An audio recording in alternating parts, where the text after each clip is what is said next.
Hello friends, स्वागत है आप सभी का हमारी इस नई वीडियो में। आज की वीडियो में हम आपके लिए लेकर आए हैं यूपी टेट और सी टेट के लिए सीडीपी। आज का हमारा टॉपिक है अभिप्रेरणा यानी कि मोटिवेशन, जिसके हमने 30 मोस्ट इंपॉर्टेंट एमसीक्यू सेलेक्ट किए हैं। तो चलिए शुरू करते हैं। तो फर्स्ट क्वेश्चन है जिसमें लिखा है अभिप्रेरणा का अर्थ क्या है। जो मोटिवेशन होता है, हिंदी में जिसे अभिप्रेरणा बोलते हैं, उसका अर्थ क्या होता है। 4 ऑप्शन आपके पास हैं, आपको ऑप्शन कमेंट करके बताना है। दंड देना, कार्य करने की प्रेरणा, अनुकरण करना या फिर अभ्यास करना। तो देखिए, अभिप्रेरणा मतलब मोटिवेट करना यानी कि किसी को प्रेरणा देना काम करने की। तो option number B will be correct answer. Second question में लिखा है मोटिवेशन शब्द किस भाषा से लिया गया है। ग्रीक, लैटिन, संस्कृत या फिर फ्रेंच। यानी कि मोटिवेशन जो शब्द है ये कौन सी भाषा से लिया गया है। तो इसका राइट आंसर हो जाएगा ऑप्शन नंबर बी, लैटिन भाषा। मोटिवेशन शब्द लैटिन भाषा से लिया गया है।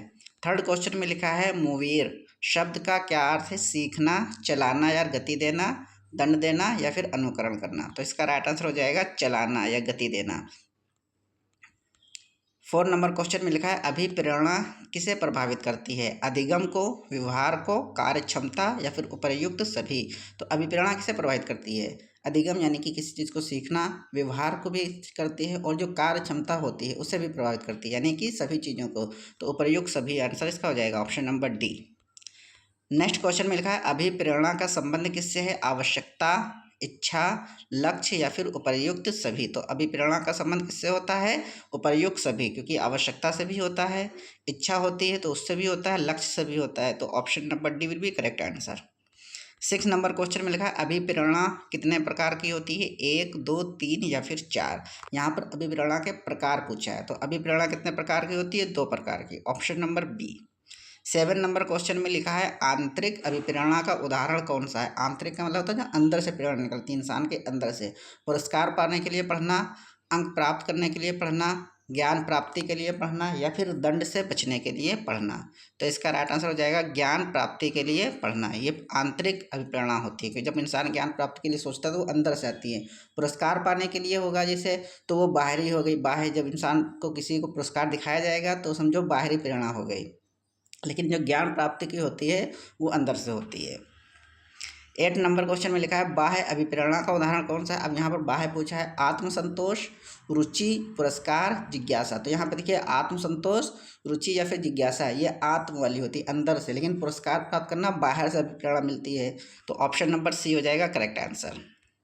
9 नंबर क्वेश्चन में लिखा है निम्न में से कौन सा आंतरिक अभिप्रेरक है। पुरस्कार, प्रशंसा, रुचि या फिर दंड। तो यहाँ पर आंतरिक अभिप्रेरक पूछा है, तो इसका राइट आंसर हो जाएगा ऑप्शन नंबर सी, रुचि। क्योंकि पुरस्कार जो होता है या प्रशंसा करना किसी को या दंड देना, ये बाहरी अभिप्रेरक हो गए। रुचि जो होता है वो इंटरेस्ट अंदर से आता है, तो इसलिए आंतरिक अभिप्रेरणा हो गई।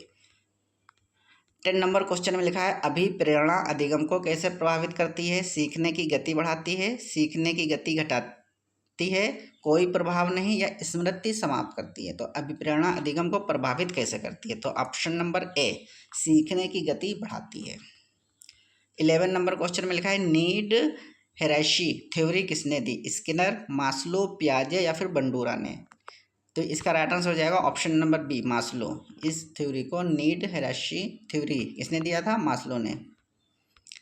12 नंबर क्वेश्चन में लिखा है मास्लो के अनुसार सबसे निम्न आवश्यकता कौन सी है। आत्मसिद्धि, सम्मान, शारीरिक आवश्यकता या फिर सुरक्षा आवश्यकता। तो इसका राइट आंसर हो जाएगा ऑप्शन नंबर सी, शारीरिक आवश्यकता।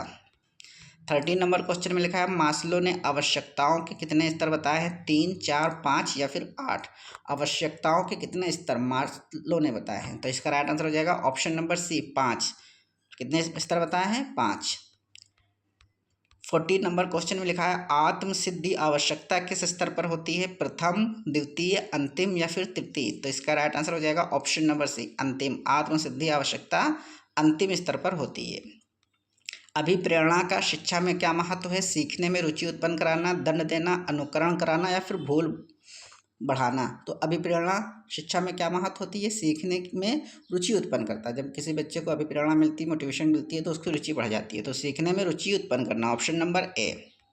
16 नंबर क्वेश्चन में लिखा है निम्न में से कौन सा बाह्य अभिप्रेरक है। जिज्ञासा, रुचि, पुरस्कार या फिर आत्मसंतोष। तो बाह्य अभिप्रेरक पूछा है। जिज्ञासा इंसान के अंदर से आती है, रुचि भी अंदर से आती है, आत्मसंतोष भी अंदर से, लेकिन पुरस्कार बाहर से। जब पुरस्कार किसी को दिया जाता है तो उसके अंदर जो प्रेरक आता है वो बाह्य हो गया। तो option number C will be correct answer.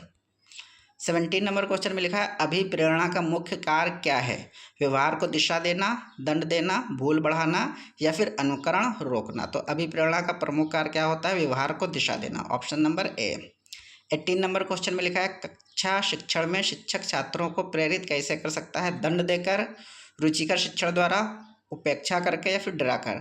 तो प्रेरित कैसे किया जा सकता है? दंड देकर तो नहीं किया जा सकता, ना ही उपेक्षा करके, ना ही डराकर। रुचिकर शिक्षा द्वारा, अगर शिक्षण रुचिकर है, इंटरेस्टेड है तो बच्चा प्रेरित हो जाएगा। तो option number B correct answer होगा। 19 नंबर में लिखा है निम्न में से कौन सी जन्मजात प्रेरणा है? भूख, पुरस्कार, प्रशंसा या फिर प्रतियोगिता। भूख जन्मजात प्रेरणा का मतलब होता है जो जन्म से। बच्चों को भूख कब से लगने लगती है? जन्म से। पुरस्कार, प्रशंसा या प्रतियोगिता ये जन्म से नहीं होती है, बाहरी होती है। तो भूख इसका राइट आंसर हो जाएगा, option number A. 20 number question में लिखा है उपलब्धि अभिप्रेरणा का संबंध किससे है? सफलता प्राप्त करने की इच्छा, भोजन, दंड या फिर अनुकरण। तो उपलब्धि अभिप्रेरणा का संबंध किससे है? तो इसका राइट आंसर हो जाएगा ऑप्शन नंबर ए, सफलता प्राप्त करने की इच्छा। 21 नंबर में लिखा अभिप्रेरणा व्यक्ति में क्या उत्पन्न करती है? निष्क्रियता, ऊर्जा, भय या फिर भ्रम। तो अभिप्रेरणा व्यक्ति में क्या उत्पन्न करती है? तो इसका राइट आंसर हो जाएगा ऑप्शन नंबर बी, ऊर्जा। उसके अंदर एनर्जी आ जाती है।